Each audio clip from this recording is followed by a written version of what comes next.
I'm Dr. Tom Dieters, editor-at-large for Muscle and Fitness magazine. I am thrilled and honored to welcome you to the Muscle and Fitness Training System. This series, developed by the world's leading cutting-edge sports medicine and bodybuilding experts, is devoted to showing you how to carve out exactly the physique you've always wanted, whether it's a strong, chiseled, lean body or the massive muscle of a champion bodybuilder. We're talking rock-hard abs, massive arms, a thick chest, and mighty back and powerful legs. All of these are now within your reach because with this series you'll learn the exercises and the programs to achieve the physique you desire.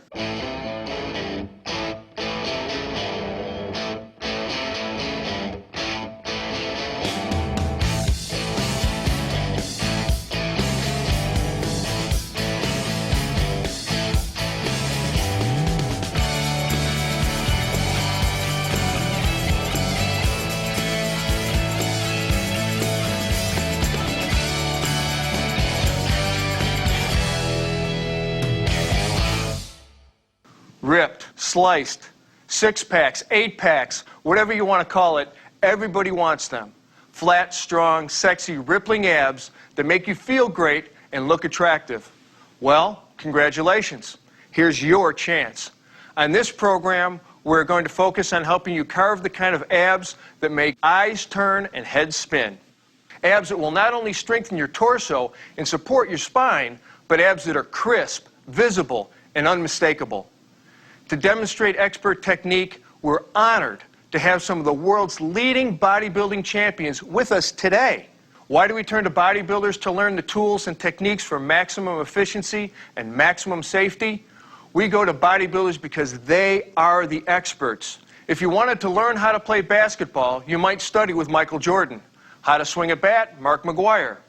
Well, if you want to learn the intricate details and strict control that resistance training can offer you, you want to watch Gunther Schlierkamp and other top Olympia contenders and some of the highest paid fitness models in the world that we have with us today.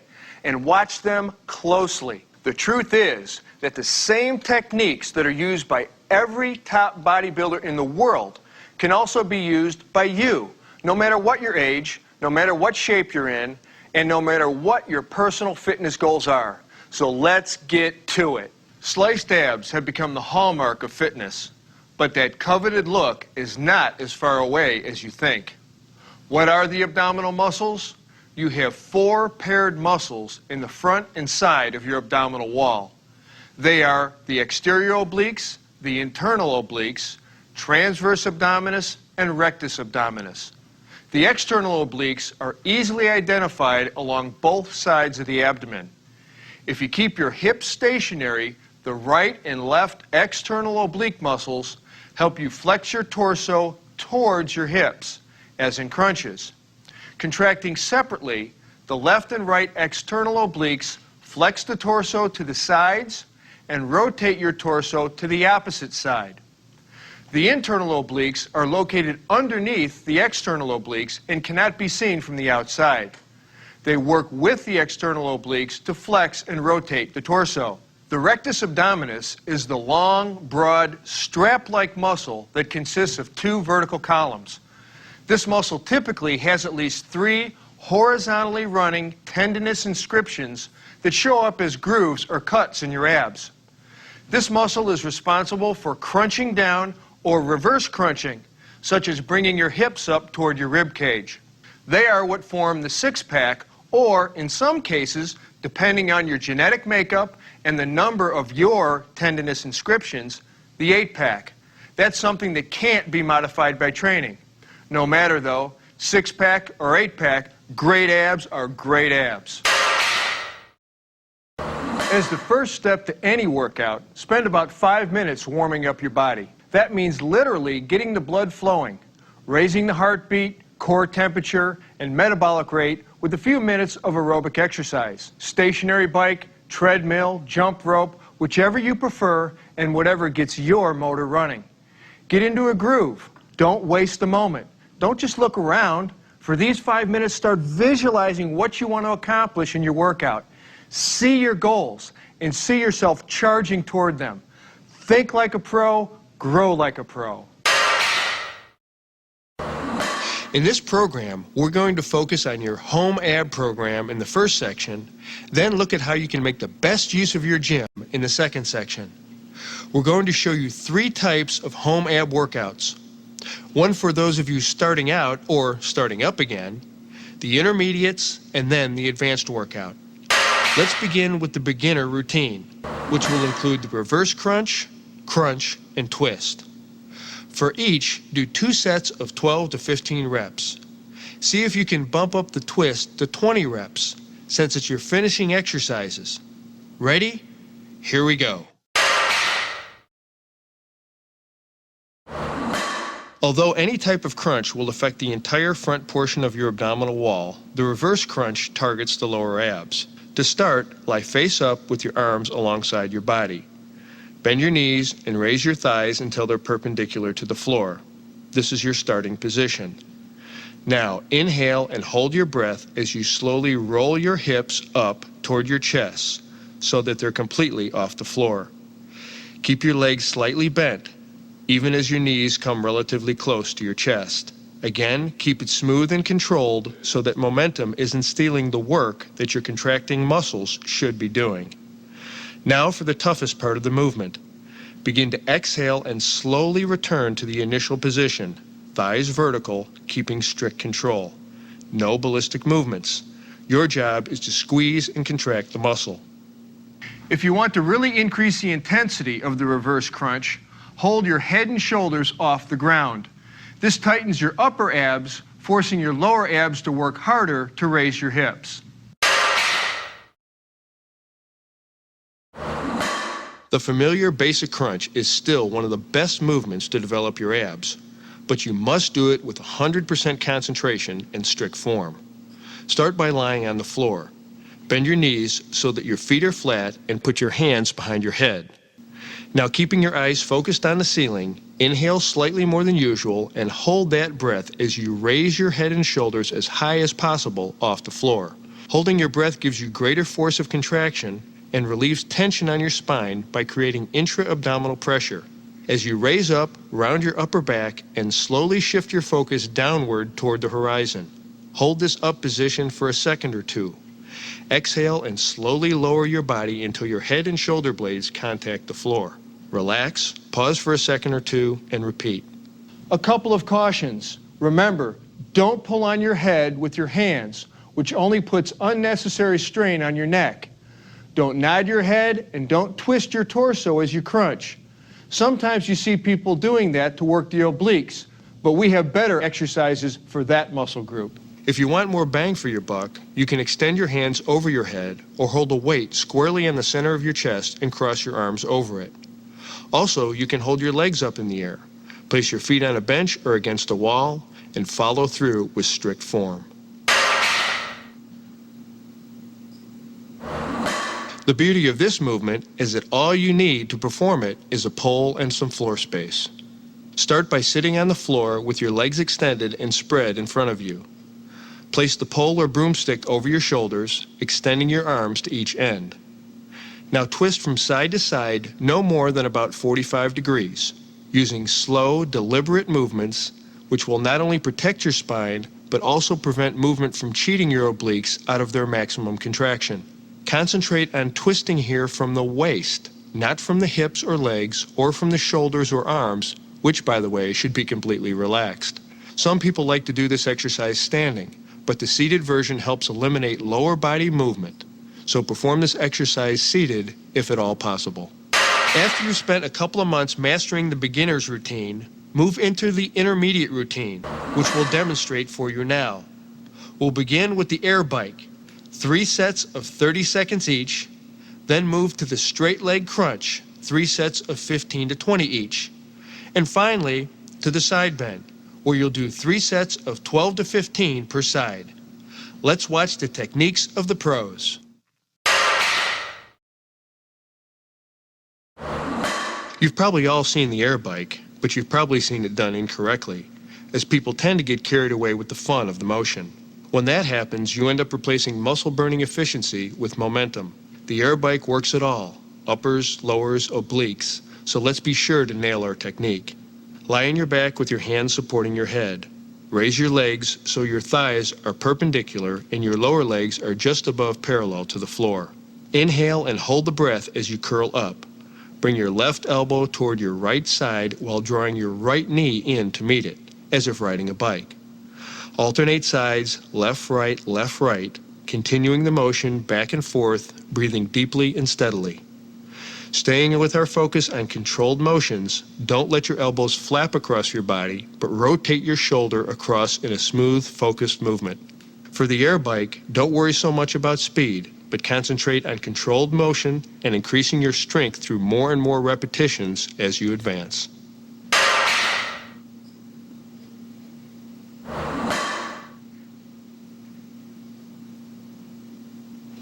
For the straight leg crunch, lie with your back on the floor and your legs straight up in the air. Then, with your arms extended in front of you, curl up to bring your shoulder blades off the floor and slowly squeeze as you reach for those toes. Hold this peak position for a second or two, then slowly lower yourself back down to the starting position. Don't jerk your body or use momentum. Keep it smooth and controlled all the way through. If this one is a little too difficult for you at first, slide your glutes up against a wall and try it like that. After a few weeks, give it a go in the center of your room. It's a handy way to gauge your progress.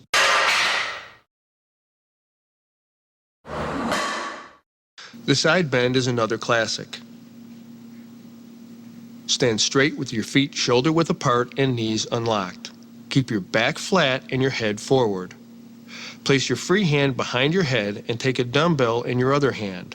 Not so heavy that it pulls you down and not so light that there's too little resistance.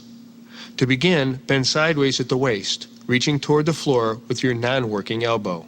The range of motion your spine allows is fairly limited, so you want to especially make sure that you are not overcompensating by swaying forward or back. Go slow and stay in control. Don't ever bend laterally more than about 45 degrees, because this can strain your spine and send you straight to your chiropractor. Do your complete set of reps on one side, then work the other, increasing or decreasing weight to increase or decrease difficulty. If you've mastered the intermediate routine over 6 weeks or more, then you're ready for following the advanced routine. This 4-exercise routine offers 4 amazing ab slicers. First, the V-up, 4 sets of 12 to 15 reps. Then the crunch, 4 sets of 15, compounded with the hip thrust, 4 sets of 15, and then finally the oblique crunch, 4 sets of 15 to 20. Ready? Great. The V-up works both your upper and lower abs. Efficiency here depends on slow, controlled, straight back motions. Take your start position, lying on the floor, legs straight, and arms close to your sides. Now bring your shoulder blades a few inches off the floor while simultaneously bringing your feet up to roughly the same height. Inhale and hold your breath, then contracting your abs, crunch up slowly with your upper abs, reaching to touch your toes, while raising your legs high at the same time. Exhale and hold this position for about 2 to 3 seconds, then slowly lower your upper torso and your legs at the same pace. If holding your legs straight is too difficult at first, here's an alternative. As you raise your upper body into a crunch, pull your knees into your chest like this. Just keep it slow, steady, and deliberate with focus on technique every inch of the way. Later, you can straighten your legs as you become stronger. We return now to the basic crunch that we performed in the starting up workout at the beginning of this program. But here we'll compound it with the hip thrust exercise. First, let's review the crunch. Start by lying on the floor. Bend your knees so that your feet are flat and put your hands behind your head. Now, keeping your eyes focused on the ceiling, inhale slightly more than usual and hold that breath as you raise your head and shoulders as high as possible off the floor. Holding your breath gives you greater force and relieves tension on your spine by creating intra-abdominal pressure. As you rise, round your upper back and slowly shift your focus downward toward the horizon. Hold this up position for a second or so. Exhale and slowly lower your body until your head and shoulder blades contact the floor. Relax, pause for a second or two, and repeat. Now we're going to employ a variation of the Weider peak contraction principle to compound this exercise with the hip thrust. The hip thrust is a way for you to isolate your abs, using them to raise the entire lower half of your body off the ground. Start by lying on the floor with your arms at your sides, palms down. Now lift your legs perpendicular to the floor. Focusing your mind on your abs so that you use them only. Lift your hips a few inches straight off the floor, pushing your heels up toward the ceiling. Your range of motion here should be very limited. Keep your movements slow and controlled without any rocking or jerking. And here's a pro tip. If you want to increase the intensity, try this exercise on an incline board and follow through with the same motion into your reps.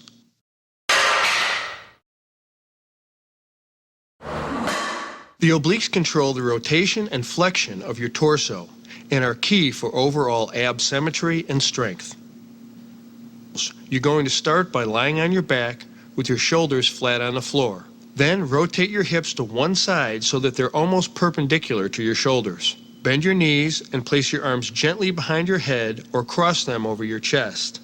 Now to begin, inhale and hold your breath as you curl your head and shoulders up slightly. Contracting your obliques, raise up until your shoulders are approximately 20 degrees off the floor, and hold that position for a second or two. You don't want to twist or bend your head. Also, be careful not to push the head-shoulder raise as high as possible, which can strain your neck, which at the moment is in a vulnerable rotated position. Finally, only raise your head and shoulders, not your rib cage, which will also put unnecessary pressure on your spine. Exhale and slowly return to the start position. Take a moment at the bottom, then repeat. As you've just seen, you can really hammer your abs at home and get a lot accomplished. But at the gym, you'll find excellent opportunities to work your abs from different angles and with different equipment that can laser focus attention into specific muscles. I'm about to walk you through 2 intermediate programs. You can alternate between them on different gym visits. And then we'll take you through 1 advanced program. Program 1. The first program involves a raise, a crunch, and a twist, hitting all major ab areas. Start with the vertical bench knee raise, 2 sets of 12 to 15 reps. Follow that with the decline bench crunch, again 2 sets of 12 to 15, and finish with the exercise ball twist. Give it 2 sets of 12 to 20. Let's work on the vertical bench a minute. We've got 2 fantastic ab exercises we can do here, the knee raise and the leg raise. For the knee raise, step up into the vertical bench, grasping the handles and keeping your back and forearms firmly on the pads. If all you've got is a dip stand, that'll work fine too. Holding yourself up, bend your knees from 30 to 75 degrees, inhale and bring them up into your chest, curling your hips at the top to rotate your pelvis. Try to get those knees up as high as you can. Every inch will pay off in more work for your abs. At the top of the movement, contract hard, hold there for a second, then slowly lower your knees all the way down until they are straight again, and repeat. What you don't want to do is swing. Momentum here is the enemy, as it robs you of exercise intensity. The decline bench crunch is crucial for upper ab strength and thickness to help that six-pack become more prominent. Your lower abs will also contract isometrically and act as a stabilizer for the upper abs. Set the bench at a decline of roughly 30 to 40 degrees from horizontal. Or, if you're just starting out, begin with a 10-degree angle and increase the angle later on as your abdominal strength improves. Secure your feet under the foot pads and lie face up with your torso, shoulder, and head in contact with the bench. Look at the ceiling and cross your hands over your chest. To begin, inhale and hold your breath as you contract your abs, lifting your whole upper body off the bench. As you rise, curl up, contracting those abs, shifting your gaze now to the horizon. Your head should remain neutral throughout the movement. No nodding or bobbing. Hold this position for a moment as you exhale, Then lower your torso. You want to keep the tension on your abs during the entire up and down movement, so do not allow your shoulders or head to touch the bench between reps. And for you extremists out there, you may want to increase the angle past 45 degrees, but I don't recommend it.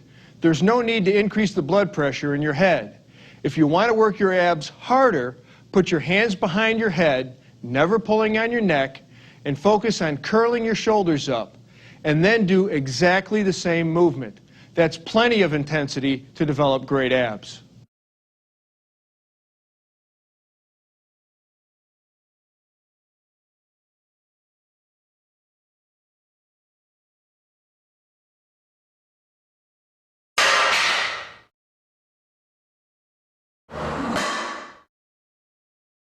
The ball crunch is a great way to put your exercise ball to use to work your upper abs and obliques.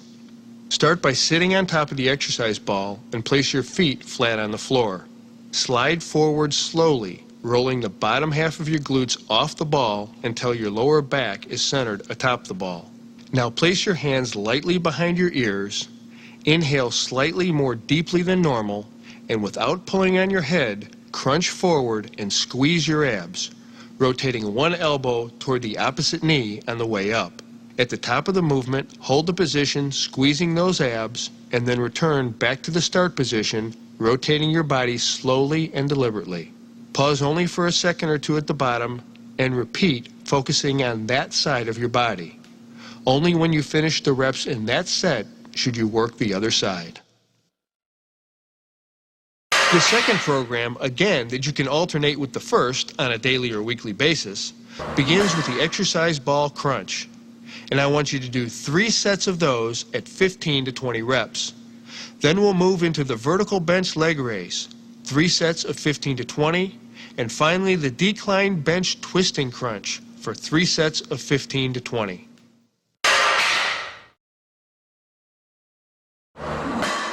The exercise ball crunch gives you a little more stretch than the regular floor crunch.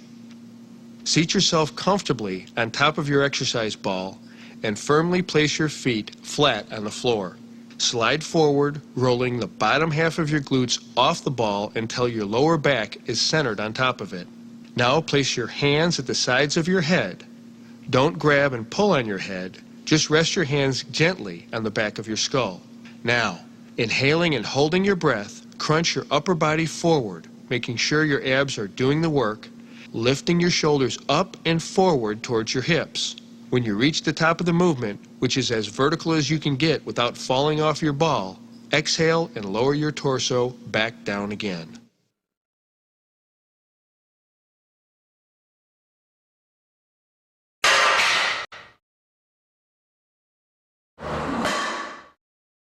The second exercise using the vertical bench is the leg raise.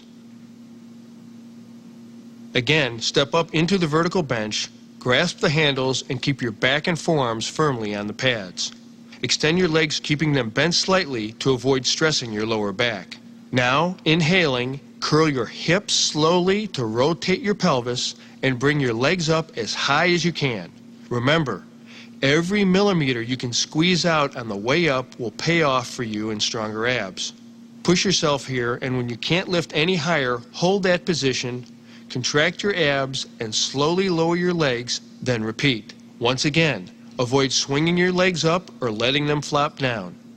Cool, controlled, focused movements. That's the key to maximum efficiency and results.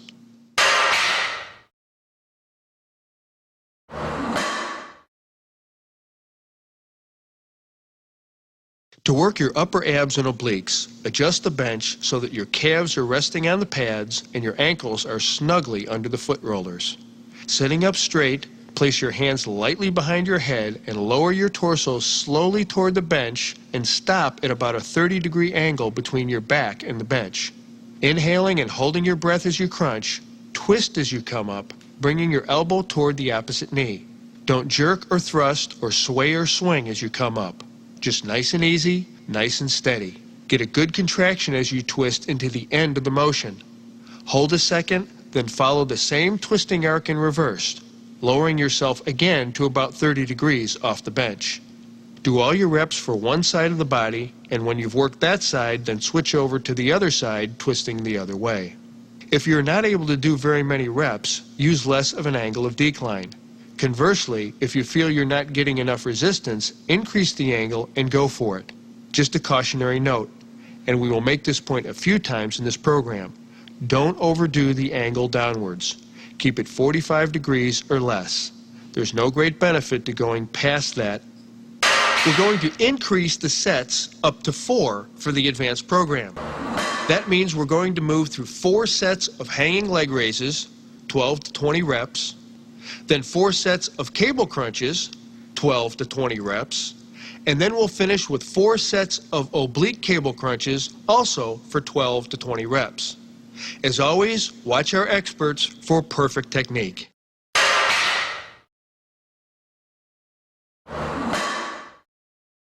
This is a great exercise. I love the hanging leg raise. Jump or step up into a high bar and hang freely, making sure your feet don't touch the floor. Inhale and hold your breath as you bring your legs slightly behind your body, then quickly but smoothly raise them forward and upward as high as you can. Keep your legs straight but not locked as you raise them.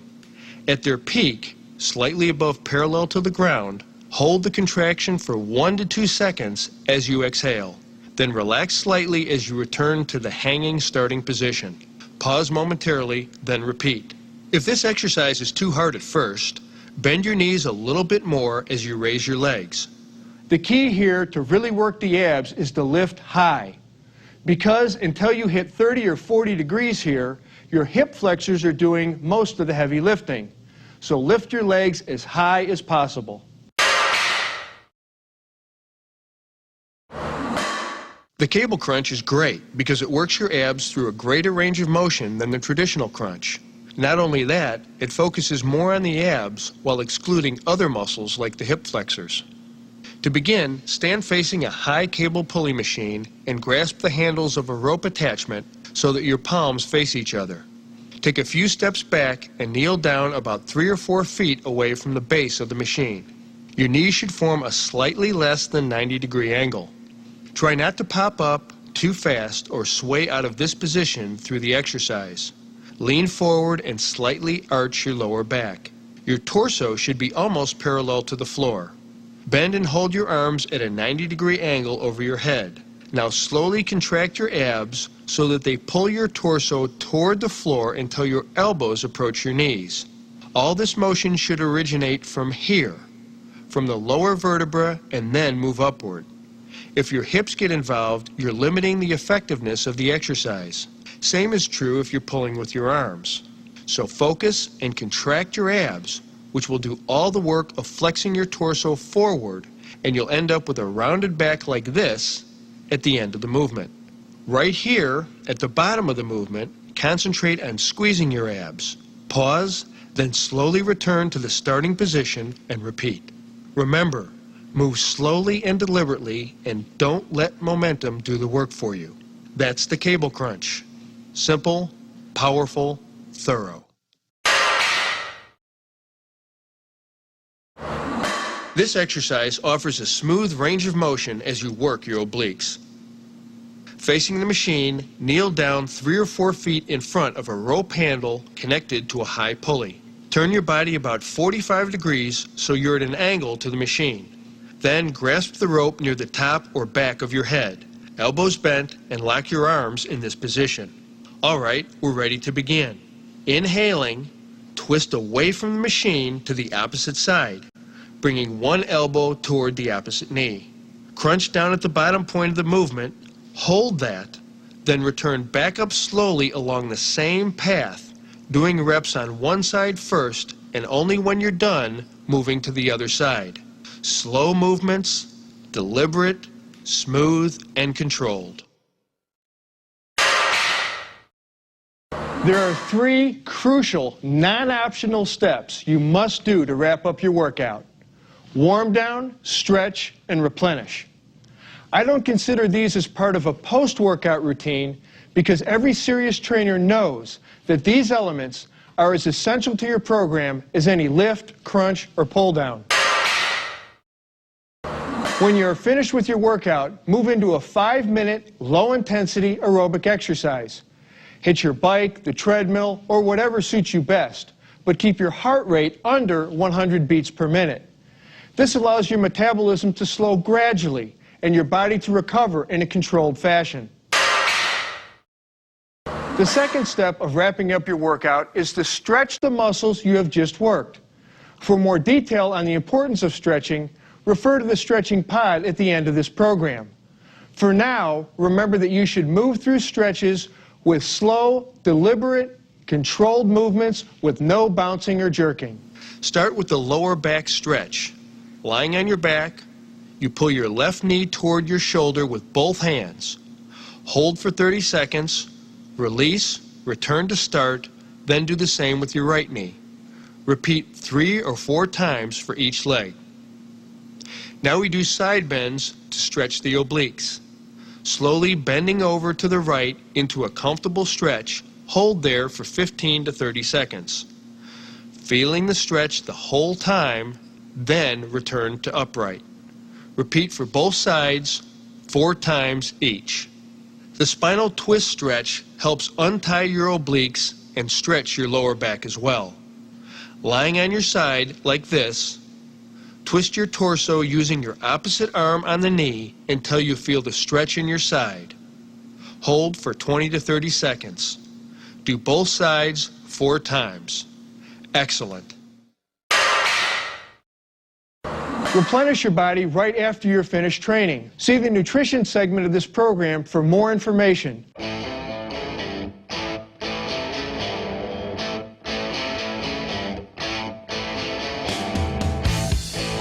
Truly successful ab training has as much to do with the power of your mind as it does with the power of your obliques.